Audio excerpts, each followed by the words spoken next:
బలవర్తమానం చూస్తున్నాం. బలవర్తమానం కొరకు ఈరోజు మనం చూసినట్టయితే గలతీలకు రాసిన పత్రిక 5వ అధ్యాయం 13వ వచనం చూడండి. గలతీ 5:13.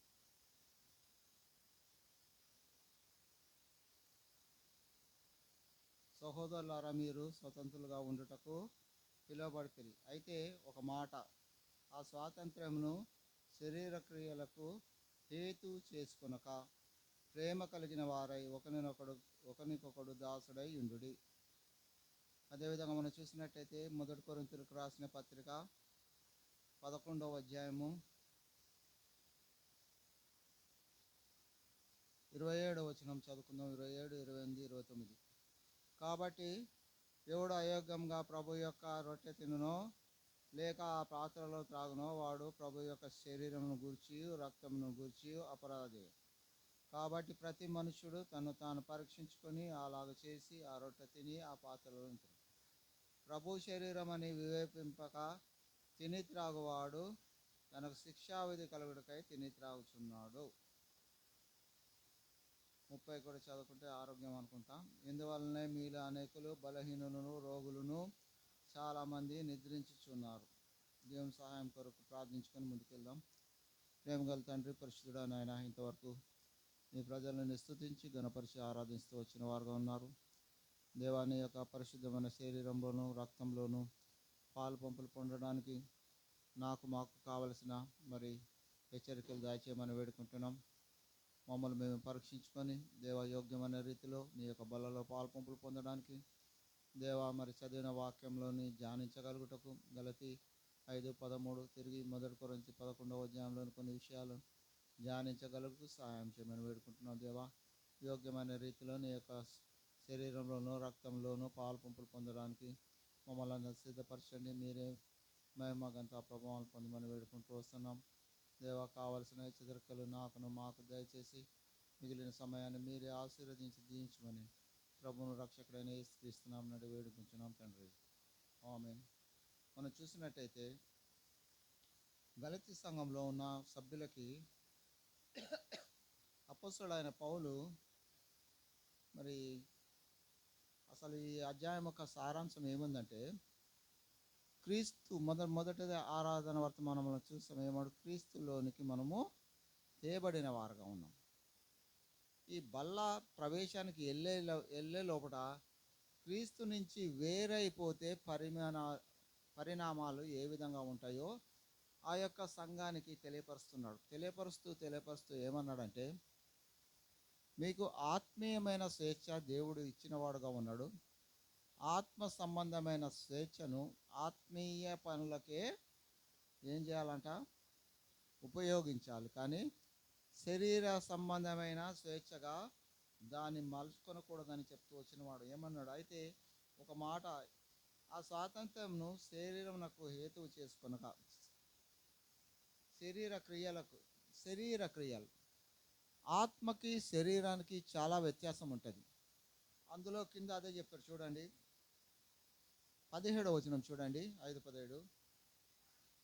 శరీరము ఆత్మకును ఆత్మ శరీరమునకును విరోధంగా అపేక్షించింది.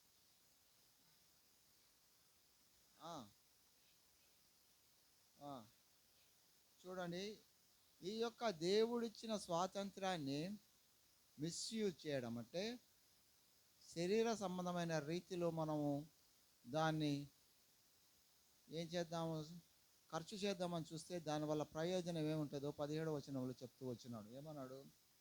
శరీరము ఆత్మకును ఆత్మ శరీరముకు విరోధముగా అపేక్షించును. అంటే దేవుడు ఈ స్వాతంత్రాన్ని మనకి ఆత్మ సంబంధమైన స్వాతంత్రాన్ని ఇచ్చాడు. ఆత్మ సంబంధమైన విషయాలకు ఆత్మ సంబంధమైన పరిస్థితులకు అనుగుణంగా వాడుకోమన్నాడు.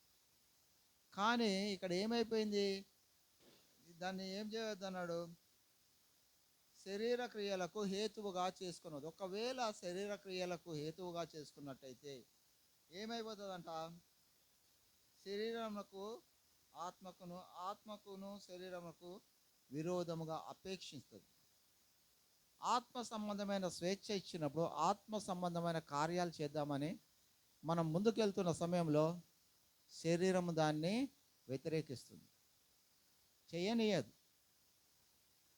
బాబు నీకు దేవుడు స్వాతంత్రం ఇచ్చాడా, ఇటు మార్చుకో అని శరీరము ఈ విధమైన రూట్లో చూపిస్తుందంట.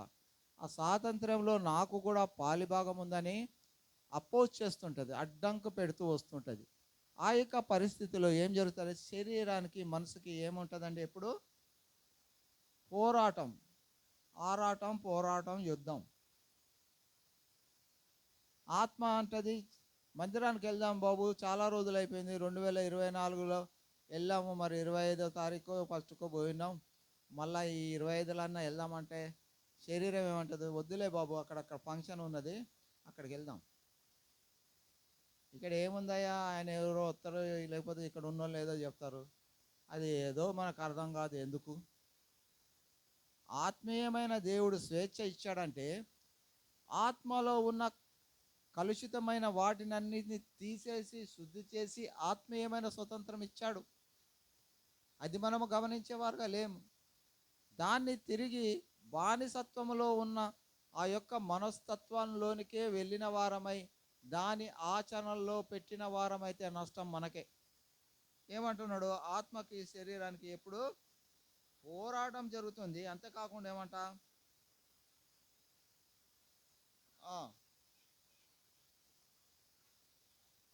పరిశుద్ధాత్మ దేవుడు ఇచ్చిన స్వాతంత్రము ఏం చేయాలనుకున్నాం, పరిశుద్ధాత్మ కార్యాలకి చేయాలని వాక్యం అనే దేవుడే చెప్తున్నాడు. పౌలు ద్వారా ఆ గలతీ సంఘాన్ని చెప్తున్నాడు ఏమి చేయాలి. ఆత్మ సంబంధమైన దేవుడు ఏం చేయమంటాడు, ఆత్మీయ కార్యాలు చేయమంటాడు. ఆత్మ సంబంధమైన దేవునితో సహవాసం కలిగి ఉంటాడు. ఆత్మ సంబంధమైన సిలువలో చేసిన కార్యంలో ఆయన శరీరము రక్తము ఈ బల మీద ఉన్నప్పుడు ఆత్మ సంబంధమైన పరిశుద్ధత కలిగి అందులో పాలు పంపులు పొందమని చెప్తా ఉంటాడు. శరీరం ఏమంటది, ఏం పర్వాలేదు. నేను చాలా చోట్ల చూశాను, అక్కడక్కడ పల్లెటూళ్ళలో అక్కడికి ఇక్కడికి వెళ్తూ ఉంటాను.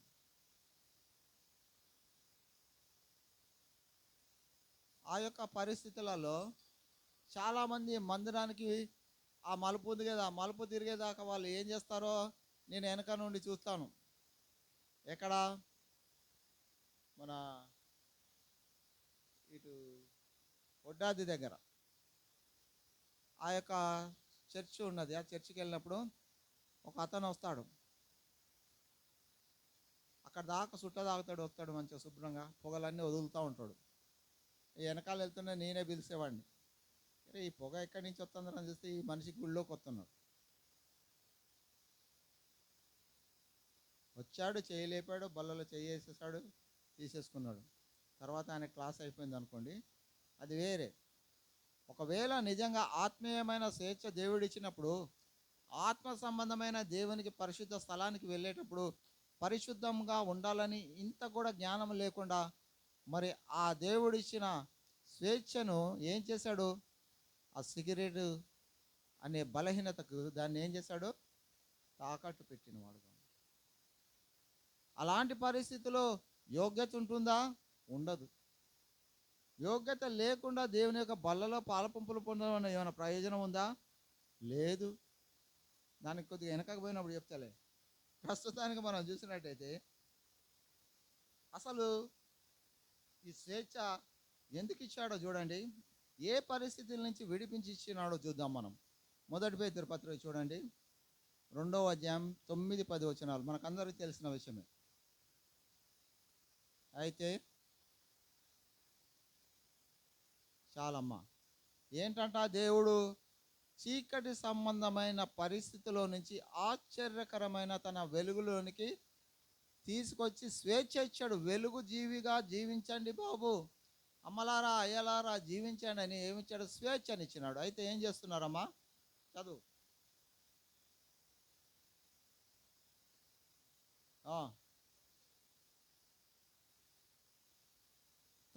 మనకు వెలుగునిచ్చిన ఆయన యొక్క గుణాతిశయము ప్రచురం చేయాలంటే ఆత్మ సంబంధమైన స్వేచ్ఛ దేవుడు ఎందుకు ఇచ్చాడు, అది చెప్పమంటాడు. గుణ అతిశయం, ఆయన గుణము యొక్క అతిశయం ఏంటి, మన అపవిత్రమైన వారిని పవిత్రపరిచి స్వేచ్ఛనిచ్చినాడే. ఆయన ఎందుకు ఇచ్చాడో ఆ యొక్క గుణాతిశయము ఇచ్చిన వాడిని శక్తిని చెప్పమంటున్నాడు. ఆయన యొక్క ఉద్దేశం ఏమైనది, మనం చేసే పని ఏమైనది అని దాన్ని చూడమంటాడు పేతురు గారు. ఇంకేమన్నాడమ్మా? ఏర్పాటు చేసుకున్నాడంట. నువ్వు స్వేచ్ఛాజీవిగా ఉండడానికి, బానిసమైన పాపము నుంచి శాపం నుంచి విడిపింపబడి స్వేచ్ఛాజీవిగా ఉండడానికి దేవుడు విడిపించిన వాడుగా ఉన్నాడు. ఇంకేం చేశాడమ్మా? విడిపించి ఏం చేశాడు? నిత్య నాశనం, ఆ యొక్క సాతాను యొక్క సమూహంతో కూడా కాల్చబడి కూల్చబడడానికి సిద్ధపాటైన మనల్ని ఏర్పాటు చేసుకున్నాడట. స్వేచ్ఛ ద్వారా ఏం చేశాడు? ఏర్పాటు చేసుకొని ఎక్కడ? తనతో రాజులైన యాజక సమూహముగా ఉండడానికి దేవుడు ఆ స్వేచ్ఛనిచ్చిన వాడుగా ఉన్నాడు. ఇంకేం చేశాడమ్మా? పరిశుద్ధ జనముగా. స్వేచ్ఛ దేనికి ఇచ్చాడు? ఆత్మ సంబంధమైన స్వేచ్ఛ, పరిశుద్ధంగా ఉండడానికి ఇచ్చాడు దేవుడు. దాని గురించి తాపత్రయపడమని చెప్తున్న పరిశుద్ధ జనముగాను. ఎప్పుడైతే దేవుడి స్వేచ్ఛ మనకి ఇచ్చిన వాడుగా ఉన్నాడో, సాతాను యొక్క ఆధీనం నుంచి దేవుని యొక్క ఆధీనంలోకి వచ్చి ఆయన సొత్తైన ప్రజలు, ఆయన స్వాస్థ్యముగా దేవుడు మనల్ని ఏర్పాటు చేసుకున్నాడు. ఆ స్వాస్థ్యము, దేవుని యొక్క స్వాస్థ్యము ఏ విధంగా ఉండాలి, దేవుడి యొక్క స్వాస్థ్యం ఎలాగ ఉండాలి, దేవుడు ఏ విధముగా ఉన్నాడు, పరిశుద్ధుడు, నీతిమంతుడు, యథార్థవంతుడు, సత్యవంతుడు, అన్నీ ఆయనలోనే ఉన్నాయి. ఆ యొక్క పిల్లలుగా మనల్ని తీర్చిదిద్దిన తర్వాత స్వేచ్ఛ ఇచ్చాడు. ఆ స్వేచ్ఛను మనము సరైన రీతిలో ఉపయోగించుకోమని చెప్తున్నాడు ఈయన కూడా. ఇంకేమన్నాడమ్మా? ఒకప్పుడు ఇది జాగ్రత్త అయినండి, ఎవరికి ఇచ్చాడండి స్వేచ్ఛ? ఒకప్పుడు దేవుని ప్రజల్లో లెక్కలేదు, మనం జనాభా లెక్కల, దేవుని ప్రజల జనాభా లెక్కల లెక్కలేదు. లోక సంబంధమైన జనాభా లెక్కలలో ఉన్నాం మనం. ఓట్లు ఎత్తాను, ఆధార్ కార్డు ఉన్నది, అదేంటి ఇంకేమో రేషన్ కార్డులు ఉన్నాయి. కానీ దేవుని యొక్క జనాభా లెక్కలు, దేవుని యొక్క పిల్లలు, దేవుని యొక్క స్వాస్థ్యమైన దాంట్లో మన యొక్క పేర్లు లేవు. ఒకప్పుడు జనాంగముగా లేని వారిని ఇప్పుడు ఏం చేశాడమ్మా? ఇప్పుడు ఈ స్వాతంత్రం ద్వారా తన ప్రజలుగా చేసుకోవడానికి దేవుడు ఇష్టపడుతున్నాడే. మరి ఇష్టపడినప్పుడు మనం ఏం చేయాలా? ఆధార్ కార్డు ఇస్తారు, రేషన్ కార్డు ఇస్తారు. ఎందుకు ఇస్తారు? ఆధార్ కార్డు ఇచ్చారండి, ఎందుకు ఇచ్చారు? రేషన్ కార్డు ఇస్తారు, ఎందుకు ఇస్తారమ్మా? రేషన్ కొరకు ఇస్తారు, అంతేనా? అది రేషన్ కార్డు తీసుకుపోయి రేషన్ తెచ్చుకోవాలి మనం. దాన్ని తీసుకుపోయి తాకట్టు పెట్టి ఎవరికైనా ఇచ్చేస్తే ఎలాగ ఉంటుంది? అన్నం దొరకదు, సున్నం తినాల్సి వస్తుంది. అది పరిస్థితి. దేవుడు మనకు ఆత్మీయమైన ఆహారాన్ని పొందడానికి స్వేచ్ఛ, దేవుని ప్రజలైన జనాంగంలో మనల్ని చేర్చి, సమూహంలో మనల్ని చేర్చి మనకు స్వాతంత్రం ఇచ్చినప్పుడు దాన్ని లోక సంబంధమైన, శరీర సంబంధమైన విషయాల్లో తాకట్టు పెట్టొద్దు అంటున్నాడు. ఏమైపోద్ది? ఒక వ్యసనము ఉన్నాడు ఏం చేస్తాడు? ఆ కార్డు తీసుకెళ్ళి ఎవడికో అమ్మేస్తాడు. తన వ్యసనాన్ని సంతృప్తి పరచుకోవడానికి, తాత్కాలికమైన ఆనందాన్ని పొందడానికి చేస్తూ వస్తాడు. కానీ దాని ఎఫెక్ట్ టోటల్ ఫ్యామిలీ మీద పడుతుంది. వారు ఏమైపోతారు? ఆహారం లేక అల్లాడేవారుగా ఉంటారు. ఇక్కడ దేవుడు ఆత్మీయమైన ఆహారాన్ని ఇచ్చినప్పుడు, ఆత్మ సంబంధమైన ఒక యజమానికి ఇచ్చినప్పుడు, ఒక యజమానురాలకు ఇచ్చినప్పుడు, ఆ ఆత్మ సంబంధమైన ఆహారం తన కుటుంబానికి మొత్తము ఇవ్వాల్సిన బాధ్యత ఉంది. బిడ్డలను కూడాను దేవుని యొక్క ఆ యొక్క స్వేచ్ఛ అయిన పరిశుద్ధమైన జీవితంలోనికి జీవించడానికి ఏర్పరచబడిన మరి జనాంగంలోనికి చేర్చబడడానికి దేవుడు మనకిచ్చిన, తల్లిదండ్రులకు ఇచ్చిన స్వేచ్ఛ పిల్లలకు నేర్పించాలి. పిల్లలు పొంది తన స్నేహితులకి, ఇరుగు పొరుగు వారికి నేర్పించినప్పుడే దేవుడిచ్చిన ఆత్మ సంబంధం యొక్క స్వేచ్ఛకి ప్రతిఫలము పొందేవారుగా ఉంటాం. ఇంకేమన్నాడమ్మా? చదవమ్మా పేతురు పత్రిక. ఒకప్పుడు కనికరింపబడక, అది దేవుని యొక్క స్వేచ్ఛ వచ్చినదంటే మనకి కనికరము, దేవుని యొక్క కనికరము, క్షమాపణ, మన పాపములను తానే కొట్టివేసిన వాడుగా ఉన్నాడు. జెఫన్యా ప్రవక్త ద్వారా చెప్తాడు. జెఫన్యా గ్రంథం 3వ అధ్యాయం 15వ వచనం చదవండి అమ్మ. జెఫన్యా గ్రంథం 3వ అధ్యాయం 15వ వచనం. కొట్టివేశాడు అంటాడు దేవుడు అక్కడ. చూడండి, తాను మీకు విధించిన శిక్షను ఎవరు కొట్టేశారు? విధించింది ఎవరు కదా? ఎందుకు కొట్టేశాడు? ఆ శిక్షలో పాలు పంపులు పొందకుండా, నాశనం అయిపోకుండా, దేవునికి దూరం అయిపోయి దేవుని సన్నిధిలో ఉండడానికి ఒకప్పుడు జనాంగంగా లేని వారిని దేవుని జనముగా చేర్చుకొని వారి యొక్క శిక్షను దేవుడే కొట్టివేసి వారికి స్వేచ్ఛనిచ్చిన వాడుగా ఉన్నాడు. ఏం చేశాడమ్మా చూడమ్మా. జెఫన్యా 3:15.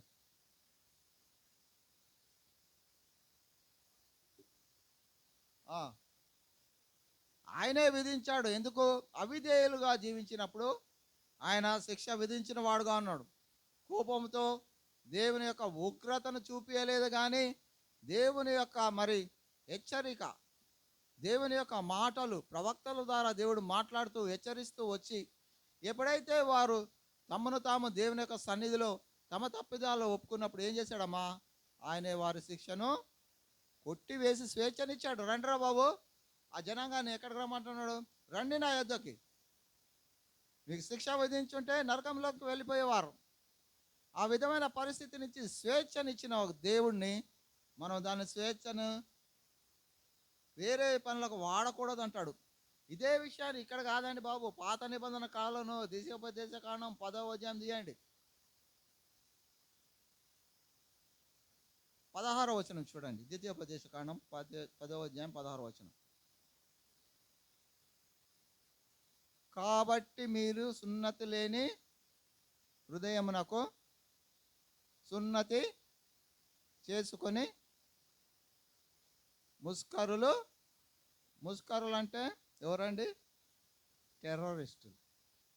ఇప్పుడు వాడుక భాషలో ఎవరంటే ముస్కరులు అంటే టెర్రరిస్టులు. వారికి మనసు ఉండదు. దేవుడిచ్చిన మనస్సాక్షి అనే స్వేచ్ఛ లేదు ఆ దినములోనే. కారణం ఏంటంటే సున్నతి లేదు. సున్నతి అంటే దేవుడిచ్చిన ఆ యొక్క సున్నతి అంటే శరీర సంబంధమైన సున్నతి పాత నిబంధన కాలంలో. నూతన నిబంధన కాలంలో సున్నతి అంటే రక్షణ, విడుదల, విమోచన, పరిశుద్ధపరచబడడం. సున్నతి అనగా పరిశుద్ధపరచబడిన వారు.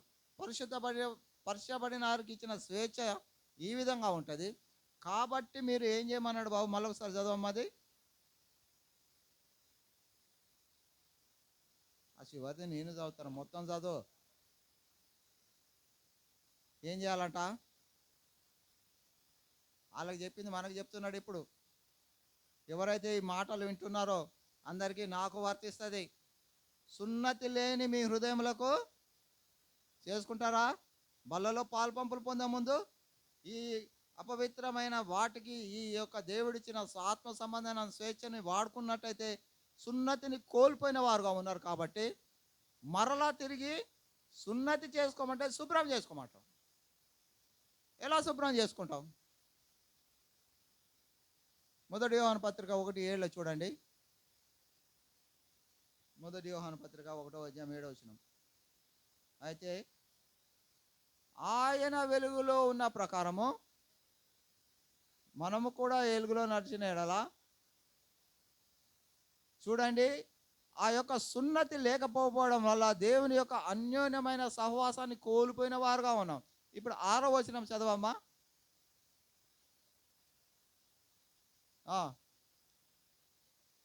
అది కారణం.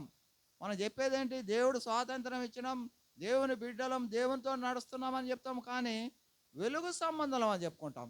దేవుడు మాకు స్వాతంత్రం ఎందుకు ఇచ్చాడు అయ్యా అంటే, మేము దేవునంతా వెలుగు, దేవుని కంటే ఎక్కువ వెలుగు చెప్పుకునేటోళ్ళు ఉంటారు.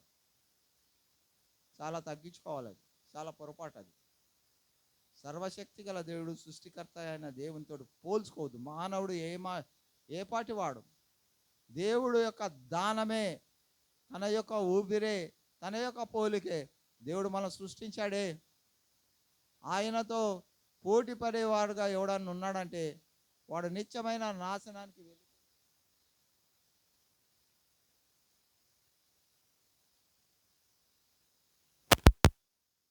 ఆ విధమైన పరిస్థితుల్లో నుంచి దేవుడు విడిపించాలని హెచ్చరిక ఇస్తూ వస్తున్నాడు. నీకు నేను స్వాతంత్రం ఇచ్చిన వాడుగా ఉన్నాడు అంటే, మళ్ళా పౌలు గారు ఏమంటాడంటే, ఈ స్వాతంత్రం అనేది ఎక్కడ ఉంటుందంట తెలుసా?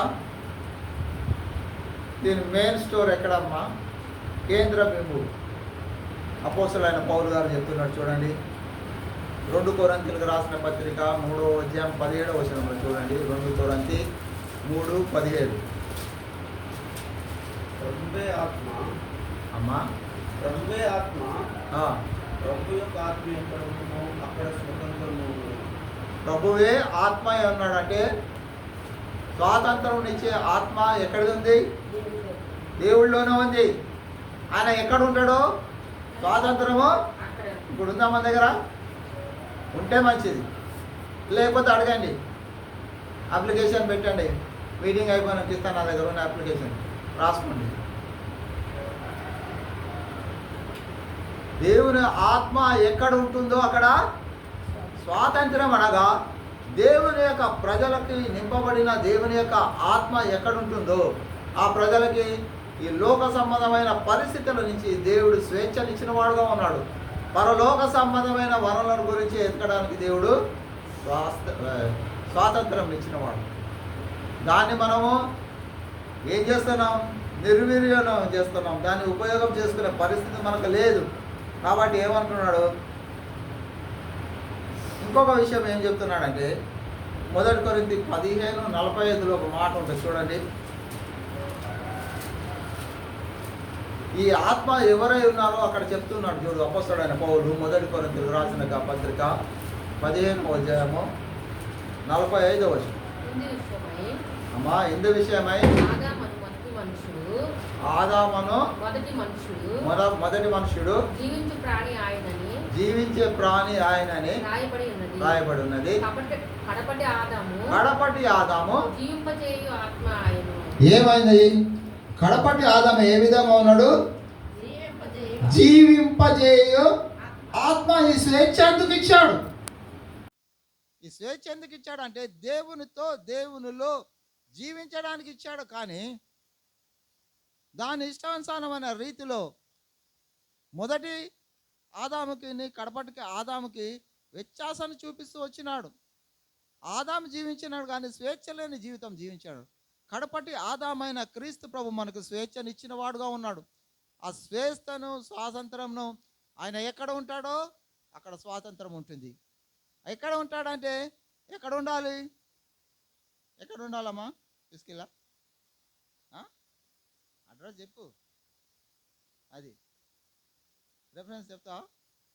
1 కొరింథీయులకు రాసిన పత్రిక 6వ అధ్యాయం 19వ వచనంలో ఉండాలి. 1 కొరింథీయులకు రాసిన పత్రిక 6:19. అమ్మా, నీ దేహము దేవుని వలన నీకు అనుగ్రహింపబడ్డది. జాగ్రత్త వినండి. నీ యొక్క నా యొక్క దేహము మనకు ఫిజికల్గా తల్లిదండ్రులు ఉన్నప్పటికీ అనుగ్రహము మాత్రము దేవునిది. మనకు మనముగా భూమి దగ్గర రాలేదు. దేవుని యొక్క చిత్తానుసారంగానే ఒక కుమారుడు కుమార్తెను ఒక ఫ్యామిలీలో పుట్టినప్పుడు అనుగ్రహం, దేవుడిచ్చిన అనుగ్రహం. అది ఏమన్నవాడమ్మా? నీ దేహము. ప్రస్తుతం మనకున్న దేహం ఎవరిదంట? ఎవరి వల్ల వచ్చింది? అట్లా ఎట్లా పోయి మా అమ్మ ఉన్నది మా నాన్న ఉన్నది అంటే నడవదు. మీ అమ్మ నాన్నను కూడా దేవుడే ఇచ్చాడు. అక్కడ ఆది సంపదలు కూడా దేవుడే సృష్టించాడు. అక్కడి నుంచి మొదలు పెట్టండి. వారి దేహాన్ని కూడా దేవుడే అనుగ్రహించిన వాడుగా. ఇంకేమంటున్నాడమ్మా? మీలో ఉన్న పరిశుద్ధాత్మకు మనలో ఒక ఆత్మ ఉన్నదంట. అది పరిశుద్ధత కొరకే దేవుడు పెట్టాడంట. అది మీకు బుర్రలు పనిచేస్తాం లేవా? అది పరిశుద్ధ ఆత్మ యొక్క ఆలయమై ఉన్నదని మీరు ఎరగరా అని ఎందుకు ప్రశ్నిస్తాడంటే, దేవుడు ఆత్మ సంబంధమైన స్వేచ్ఛనిచ్చినప్పుడు ఆత్మ సంబంధమైన జ్ఞానం పొందిన వారై ఉండి కూడాను నీ దేహము దేవుని చేత మీకు అనుగ్రహింపబడినా కూడాను మీరు దానిలో దేవుడి యొక్క ఆలయం ఉన్నదని గ్రహింపలేని వారుగా ఉన్నారా? దేవుని ప్రజలుగా దేవుడు స్వాతంత్రాన్ని ఇచ్చాడే, జ్ఞానాన్ని ఇచ్చాడే, అది ఎక్కడ పోయింది? ఇంకేమన్నాడమ్మా? మీరు మీ సొత్తు కాదు, నేను నేను అని చెప్తారే, అది తీసేయమంటాడు. మీరు మీ సొత్తు కాదు. అయితే దేవుడు విలువ పెట్టి కొన్నాడు. ఇది ఎవరంటే జనరల్గా అందరి గురించి మీరు మీ సొత్తు కాదని తెలియజేస్తున్నారు. మీరు విలువ పెట్టి కొనబడిన వారు. అపొస్తలుల కార్యం 20:28 అదే చెప్తాడు. దేవుడు స్వరక్తం ఇచ్చి సంపాదించి నా జనాంగాన్ని ఒక సంఘముగా ఏర్పాటు చేశారు. ఈ సంఘంలో ఉన్న వారంతా దేనితేదా? దేవుడు స్వరక్తం ఇచ్చి సంపాదించి విలువ పెట్టి కొనబడిన వారు. ఇంకేమన్నాడమ్మా? అందుకేం చేయమన్నాడు? అది దేవుడిచ్చిన స్వాతంత్రము దేవుని మహిమపరచడానికే. ఆత్మ సంబంధమైన దేవుణ్ణి ఆత్మతో సత్యముతో ఆరాధించి మహిమపరచవలసిన దానికే ఉపయోగించమంటున్నాడు. ఆ విధముగా కాకుండా మన ఇష్టానుసారమైన రీతిలో మనం చేసినట్టయితే, అంతేకాకుండా ఏమంటాడంటే పౌలు గారు, దేవుడు మనకిచ్చిన స్వాతంత్రము ఇతరులకు అభ్యంతరకరముగా ఉండొద్దు. 1 కొరింథీ 8:9 చూడండి, 8వ అధ్యాయం 9వ వచనం చూడండి. దేవుడు మనకు స్వాతంత్రం ఇచ్చాడు, అది ఇతరులకు ఇబ్బందికరంగా ఉండకూడదు. అయినను మీకు కలిగి ఉన్న ఈ స్వాతంత్రం వలన బలహీనులు, అంటే శరీర సంబంధమైన బలహీనులు కాదు, ఆత్మ సంబంధమైన బలహీనుల గురించి మాట్లాడుతాడు. ఏమంటది? అభ్యంతరకరముగా కలగకుండా చూసుకోండి. అభ్యంతరం కలగకూడదు. అరే వీడు చెప్పేది ఏంట్రా బాబు, వినడానికి అభ్యంతరకరంగా ఉన్నదని మనం మాట్లాడి ప్రవర్తించే ప్రవర్తన బట్టి దేవుడిచ్చిన స్వాతంత్రాన్ని మనము పోగొట్టుకోవద్దు, ఇతరులకు అభ్యంతరముగా ఉండకూడదు. ఆ విధమైన రీతిలో దేవుడిచ్చిన స్వాతంత్రాన్ని ఉపయోగించాలి. దేవుడు వానికి కూడా ఇస్తారు, వాళ్ళకి కూడా ఇస్తాడు, ఆమెకు కూడా ఇస్తాడు, ఎప్పుడో ఇస్తాడు. ఆయన అందరికి ఇచ్చేవాడే. అడుగు ప్రతివానికి ఇస్తాడు అన్నాడు. అడుగుడి మీకు ఇవ్వబడును, వెతుకుడి మీకు దొరుకును, తట్టుడి మీకు తీయబడును. మొత్తం 7 చెప్తాడు. అడుగు ప్రతివానికి ఇస్తానంటాడు. ఎవరైతే అడుగుతారో ప్రతి వానికి, అంటే ఆడ మగ భేదం లేక అడుగు ప్రతి వారికి అందరికీ దేవుడు ఈ స్వేచ్ఛనిచ్చేవాడుగా ఉన్నాడు. పొంది దానివల్ల మనము ధన్యకరమైన వారుగా జీవించాలంటాడు. ఇతరులకు అభ్యంతరకరమైన రీతిలో ఉండకూడదు అంటాడు. అదే 1 కొరింథీ 9వ అధ్యాయం 19వ వచనం కూడా చదవమ్మా.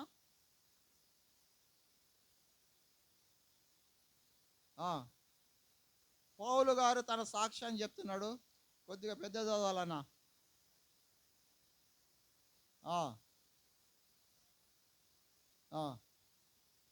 అన్ని విషయంలో స్వతంత్రుడనై ఉన్నాను, ఎక్కువ మందిని సంపాదించుకున్నటకు అందరికీ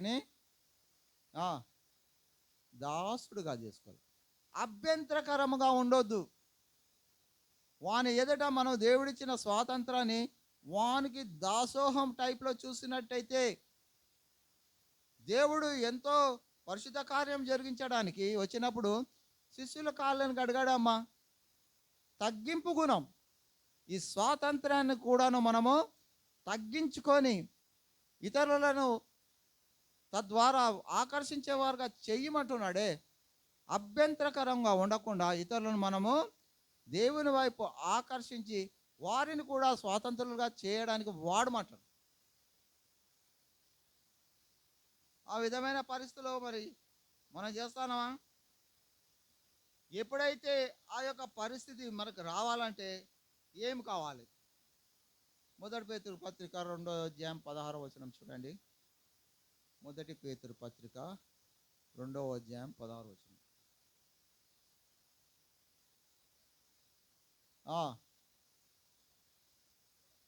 స్వతంత్రులై ఇండియు పేతురు గారు భక్త కోటికి రాసిన ఈ పేతురు పత్రికలో ప్రపంచమంతా చెదిరి ఉన్న భక్తులకి ఒక హెచ్చరిక రాస్తున్నాడు. ఏమంటాడు? స్వతంత్రులై ఇండియు దుష్టత్వాన్ని కప్పిపెట్టుటకు అమ్మా మీ స్వాతంత్రమును. అది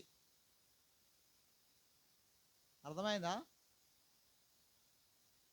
అర్థమైందా? ఏంది చెప్పరా? చదువు, నువ్వు చదువు, అప్పుడన్నా అర్థమవుతుంది. అందరు చదవండి అమ్మా.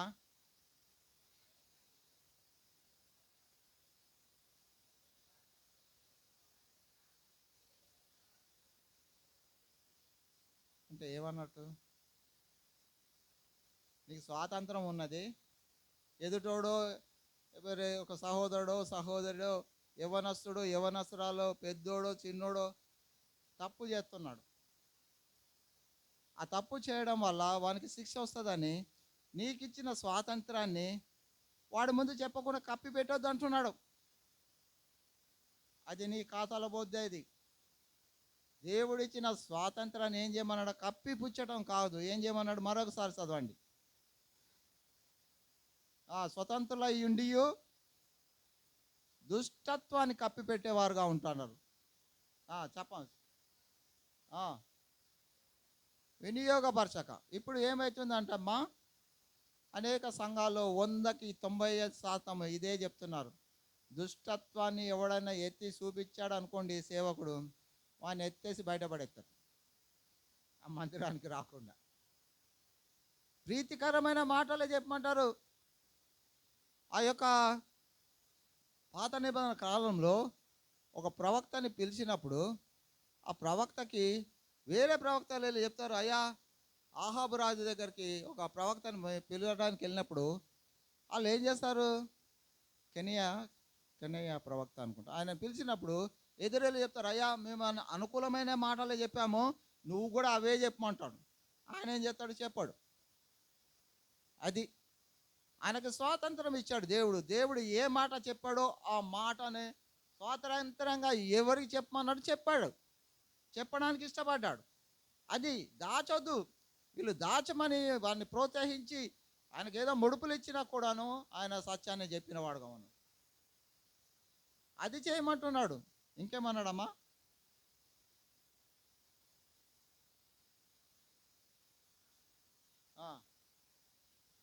ఏం చేయాలట? ఎవరికి లోబడి ఉండాలా? ఎవరైతే స్వాతంత్రం ఇచ్చాడో ఆ దేవునికి మనము లోబడి ఉండాలి. వీళ్ళకి కాదు లోబడేది. కప్పిపుచ్చినవంటే నువ్వు లోబడి వారికి లోబడి ఉండి కప్పిపుచ్చి బయటికి తీస్తాలేమని అర్థం. కానీ వారికి కాదు నువ్వు లోబడాల్సింది. నీకు స్వాతంత్రం ఇచ్చిన దేవుడికి లోబడి ఆయన చెప్పిన మాటను జరిగించమని, అది నెరవేర్చమంటున్నాడు. ఆ విధమైన పరిస్థితిలో హెచ్చరికలు ఇస్తూ వచ్చిన వాడుగా ఉన్నాడు. అయితే మనం చూసినట్టయితే మనం ఎప్పుడైతే ఆత్మానుసారంగా నడిచేవారుగా ఉంటామో, చూడండి గలతీ 5:25 చూడండి. అదే గలతీలకు రాసిన పత్రిక 5వ అధ్యాయం 25. మనము ఆత్మ అనుసరించి జీవించిన వారమైనమా?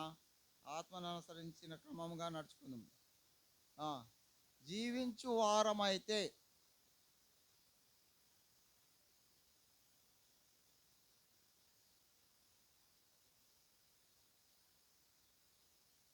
ఆత్మ అనుసరించి నడవడానికి క్రమమును తెలిపేవాడుగా ఉంటాడు దేవుడు. ఆత్మ ఇచ్చి వదిలిపెట్టలేదు. ఆత్మ క్రమము తప్పినప్పుడు ఆత్మ చేయాల్సిన పని కాకుండా, స్వేచ్ఛ చేయాల్సిన పని కాకుండా తప్పుడు పనిని చేస్తున్నప్పుడు ఆత్మను అనుసరించి నడిపింప చేసేవాడుగా దేవుడు మనల్ని గద్దించేవాడుగా ఉన్నాడు. ఆ యొక్క పరిస్థితులను ఆయన సమకూర్చేవాడుగా ఉంటాడని వాక్యం తెలియజేస్తుంది. చూడండి రోమా 6:12 చూడండి, ఒక మాట ఉంటుంది. అందుకు మనం ఏం చేయాలి? రోమిలకు రాసిన పత్రిక 6వ అధ్యాయం 12 కాబట్టి శరీర దురాశలకు లోబడినట్లుగా చావుకు లోనైన మీ శరీరములను పాపమును దేవుడిచ్చిన స్వాతంత్రాన్ని దుర్వినియోగం చేస్తే తిరిగి పాపం చేసిన వారితో సమానం. పాపము ఏలుతుందంట. ఇక్కడ దేవుడిచ్చిన స్వాతంత్రం ఏలకుండా దాన్ని కప్పిపిచ్చే పరిస్థితి ఉందో అక్కడ ఏం జరుగుతుంది? పాపం ఏలుతుంది. ఎవరైతే పొందిన వారుగా ఉన్నారో వారి యొక్క పాపాన్ని పొంది వారిని ఏలలేని పరిస్థితి, హెచ్చరించలేని పరిస్థితి ఉన్న వారి గురించి మాట్లాడుతున్నాడు. నీకు ఆ పరిశుద్ధాత్మ స్వేచ్ఛ ఉన్నా ఒకటే, లేకపోయినా ఒకటే అని చెప్తున్నాడు. ఇంకేమన్నాడమ్మా? మీ అవయవంలోనూ దుర్నీతి సాధనములుగా పాపమునకు మిస్యూజ్ చేస్తే ఏమవుతుందంటే మన శరీరంలో ఉన్న అవయవాలన్నీ దుర్నీతికి సాధన, ప్రాక్టీస్ చేసింది. సాధన చేయుడా నరుడా సాధ్యం కానిది లేదునని ఒక కవి చెప్పాడు. ఇక్కడ వీళ్ళ సాధన దేని చేస్తున్నారు? దుర్నీతికి సాధనలుగా చేస్తున్నారట. శరీరంలో ఉన్న ప్రతి ఒక్క అవయాన్ని దుర్నీతికి సాధనలుగా తయారు చేసుకొని దుర్నీతిని ఏలడానికి, దుర్నీతి చేత ఏలబడింపడానికి ఏం చెప్తున్నారంట? పాపమునకు అప్పగించుకొని దేహి అని మన దగ్గర మళ్ళా సాతాన్ దగ్గరికి వెళ్ళిపోతుంది. ఆ యొక్క పరిస్థితిలో ఉంటే దేవుడే మనల్ని ఏమంటాడు?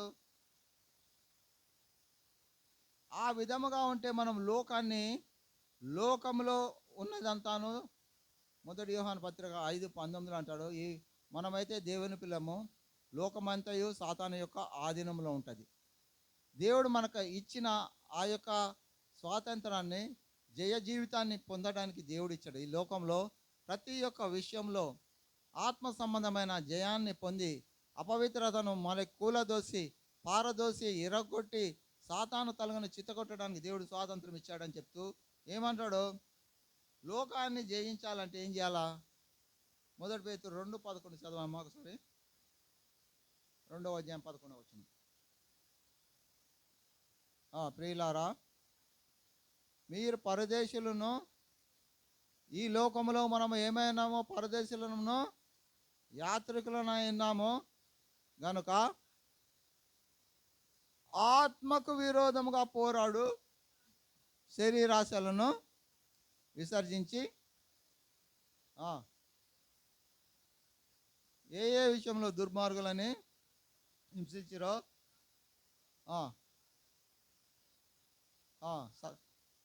చదవమ్మా. వారిని మీ సత్క్రియలను చూసి వాటిని బట్టి మహిమపరచడం అంటే ఆ యొక్క దేవుని యొక్క కార్యము ద్వారా అక్కడ వారు జయము పొంది వారు చూసిన వారు ఏం చేశారంట? దేవుణ్ణి మహిమపరిచేవారుగా ఉండాలి. దేవుడు మనకిచ్చిన స్వాతంత్రాన్ని, దేవుని యొక్క నామానికి మహిమ గంత తెచ్చేవారుగా మనం ప్రవర్తించాలని అక్కడ హెచ్చరిస్తూ వచ్చిన వారుగా ఉన్నాడు. అదేవిధంగా మనం చూసినట్టయితే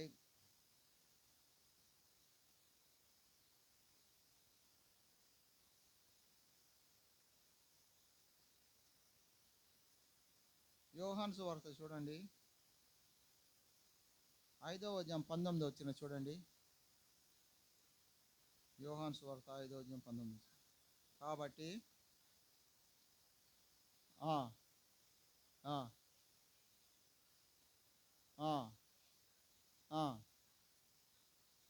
చేయడు. ఈ కార్యాలు దేవుడు మనకు స్వాతంత్రం ఇచ్చింది పరలోకపు తండ్రి అయిన దేవుని యొక్క పర్మిషన్తో ఇచ్చానని చెప్తున్నాడు. ఈ శిలువ కార్యం జరిగిన తర్వాత, పునరుద్ధాన శక్తిని పొందిన తర్వాత ఈ స్వాతంత్రాన్ని ఇచ్చే శక్తిని తండ్రి నాకు ఇచ్చాడు. ఆయన నామానికి ఘనత తెచ్చేవారుగా ఉండాలి, ఆ కార్యాలు జరిగించమంటున్నాడు. మనం దేవుడు మనకి ఇచ్చిన స్వాతంత్రాన్ని ఏం చేస్తున్నాం? ఎక్కడ తాకట్టు పెడుతున్నాం? సరైన రీతిలో ఉపయోగిస్తున్నామా లేదా అనేది ప్రశ్న. మనల్ని పరీక్షించుకోమనేది అది. ఆ విధమైన రీతిలో పరీక్షించుకోమని చెప్తున్నాడు. పరీక్షించుకోమంటే ఇప్పుడు మనం తిరిగి వెళ్దాం ఎక్కడికి? మొదటి కొరింథీయులకు రాసిన పత్రిక 1వ అధ్యాయం 27వ వచనంలో ఏమని ఉందమ్మా?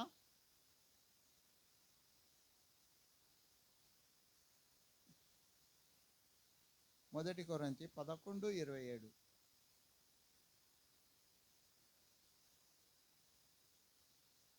ఏమంటున్నాడు? దేవుడు ఒక యోగ్యమైన అర్హత ఇచ్చాడు, స్వాతంత్ర్యాన్ని ఇచ్చాడు. దాన్ని మనము సరి అయిన రీతిలో ఉపయోగించకపోతే ఆ బల్లలో అర్హత లేని వారే ఎవరైనప్పటికీ.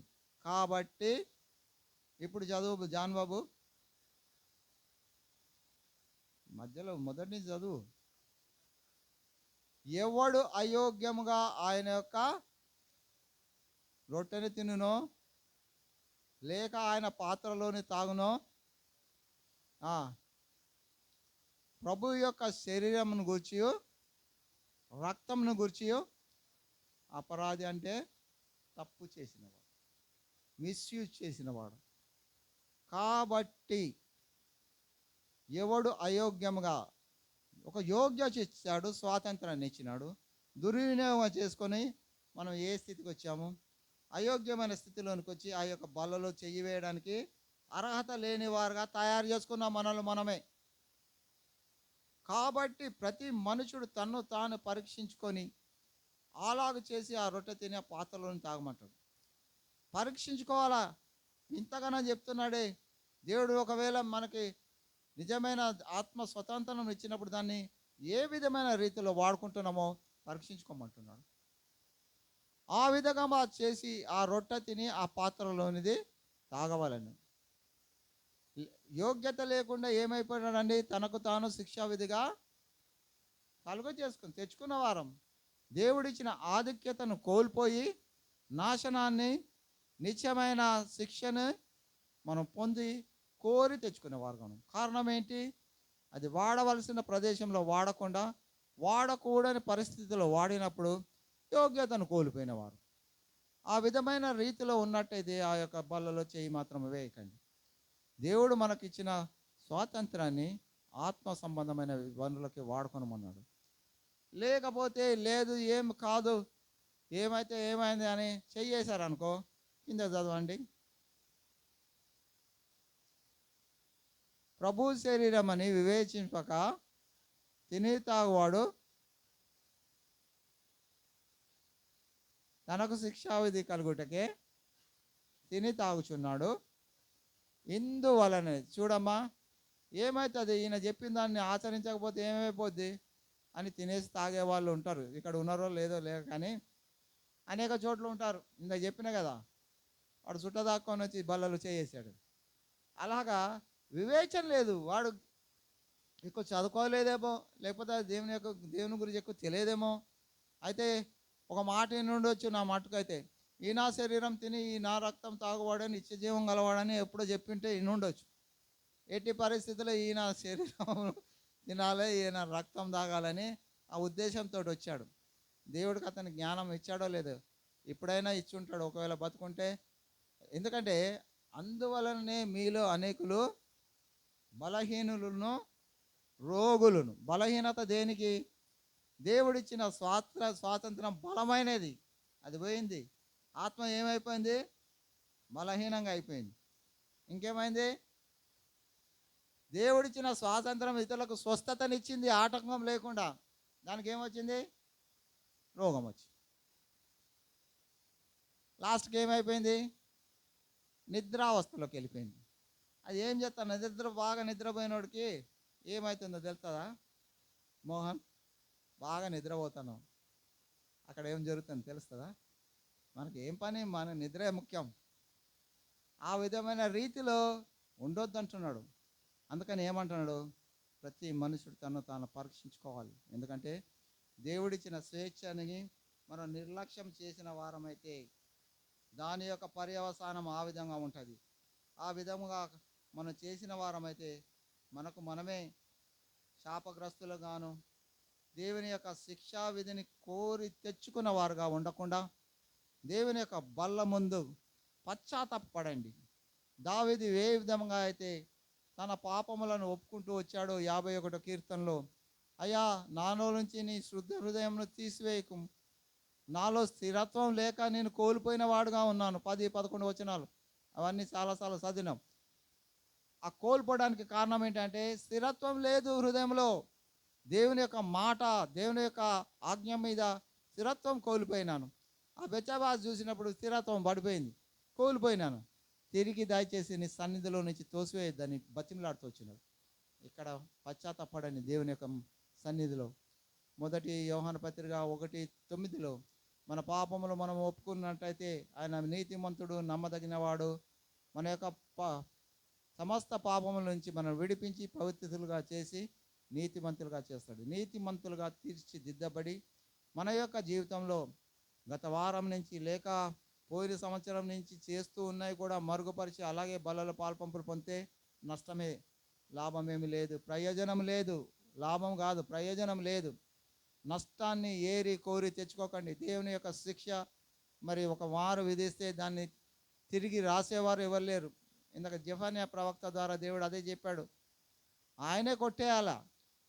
కొట్టేయాలంటే ఏం చేయాలి? పశ్చాత్తాపం కావాలి. పశ్చాత్తాపడి ఆయన యొక్క సన్నిధిలో, మరి సామెతల గ్రంథం 28:13 అంటాడు, ఏమంటాడు? అతిక్రమలు దాచిపెట్టేవాడు వర్ధిల్లాడు, కానీ దానిని ఒప్పుకొని ఏం చేయాలా? ఒప్పుకోవాలా? అయిపోయిందా? ఇడిచిపెడదామా? ఆ సామెత రాసింది ఎవరు? సొలొమోను రాజు. ఎవరి గురించి రాస్తారో ఎప్పుడైనా ఆలోచించారా? అలా ఏ గురించే రాశారు.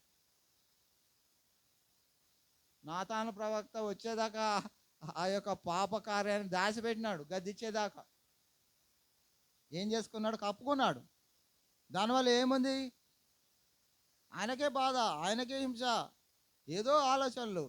ఎప్పుడైతే నాతాను ప్రవక్త వచ్చి గద్దిచ్చినాడో, అతిక్రమాన్ని ఏం చేశాడు? ఒప్పుకున్నాడు. అప్పటి నుంచి విడిచిపెట్టి తిరిగి ఆ వైపు పోలేదు. కాబట్టి దేవుని యొక్క హృదయానుసారిగా ఉన్నాడని దేవుడు అతనికి ఒక సర్టిఫికెట్ ఇచ్చాడు. మనం కూడా పొందాలంటే పశ్చాత్తాపం కావాలి. పాపము దేవుని యొక్క క్షమాపణ కావాలంటే, అయ్యా నేను పాపం చేసినా క్షమించే అంటే క్షమించాడు. పశ్చాత్తాపం, వేదన, దుఃఖము, పాప భారంతో దేవుని యొక్క సన్నిధికి వెళ్తే, ఆయన యొక్క సన్నిధికి పాప భారంతో వెళ్ళిన వారమైతే పాపములు క్షమించి, పాప భారముతో రారా పాదములపై పడరా, చేరిన చెలికాడు అవుతాడంట. ఆ యొక్క పాపాలన్నీ తీసేసి దేవుడు చెలికాడంటే స్నేహితుడు, అన్యోన్యమైన సహవాసాన్ని కలుపుకోవడానికి దేవుడు ఇష్టపడుతున్నాడు. ఆ విధమైన పరిస్థితుల్లో పశ్చాత్తాపడి తప్పులు దేవుని క్షమించాడని ఒక అవగాహన ఉంటేనే ఆ బల పాల్పంపులు పొందండి. లేకపోతే దేవుని యొక్క బలలో పాల్పంపులు పొందకూడదు. దేవుడు ఇచ్చిన వాక్యం దీవించిన కాక బలలోకి వెళ్దాం.